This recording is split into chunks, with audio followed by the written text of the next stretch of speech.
Vous nous suivez régulièrement avec la proposition de loi sans-abri de l'association humanitaire Donnez la main, don de soi.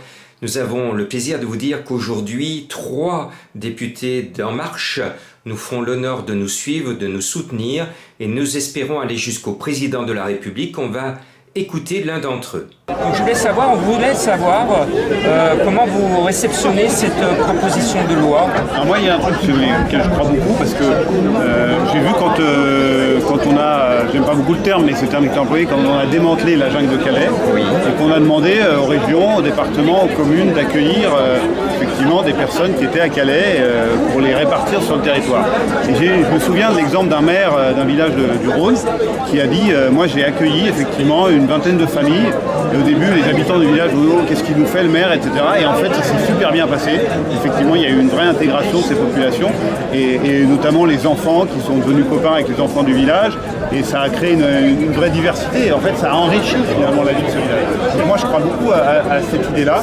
Je pense que c'est par là qu'il faut passer pour qu'effectivement on puisse avoir une vraie intégration des populations, soit qui sont demandeurs d'asile, soit qui ont obtenu l'asile et qui puissent effectivement s'intégrer dans ce cadre-là. Donc je veux bien étudier la proposition de loi et je vais l'étudier avec mes collègues du Rhône. Je ne sais pas si vous avez échangé avec eux. Oui, bien sûr. Hein? Alors nous, on avait eu les encouragements de M. Hollande l'année dernière. On a eu les encouragements au mois de décembre de M. Macron qui nous a dit qu'il donnait le dossier à Agnès Buzyn, mais depuis, silence radio. Et depuis, surtout, on a perdu notre ami Jean-Claude. Je l'avais rencontré à Lyon au mois de décembre. On l'a mis à l'abri. Il avait, depuis le 1er janvier, son logement à Saint-Chamond. Et il est décédé d'un arrêt cardiaque après l'épuisement de 17 ans. On l'a rendu heureux pendant ces 4 mois et demi.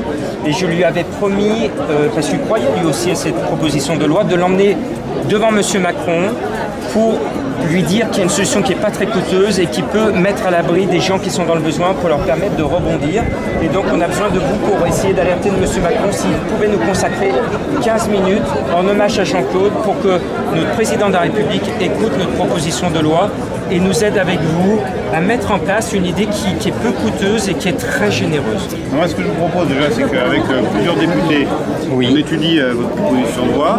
On aille voir Agnès Buzyn dans un premier temps, déjà, ainsi que nos collègues députés, parce qu'une proposition de loi, l'initiative, elle est d'abord parlementaire. Bah oui, nous, on vous donne le bébé. Hein. Voilà. Et que donc ça, c'est dans un premier temps. En parler avec la ministre. Et puis effectivement, dans un premier temps, si on peut aller jusqu'à l'Élysée, on fera tout pour en tout cas. Eh bien, merci en tout cas, merci de nous aider. Avec plaisir. Et puis à bientôt à l'Élysée. Je suis régulièrement votre Facebook. Hein. Bon, voilà. Et bien vous êtes amis Facebook, et bien voilà. Je vous donne régulièrement vos interventions dans le cadre de votre association. Bien, très bien, parfait. Eh bien merci. Merci. On se dit à bientôt. Ça marche. Merci.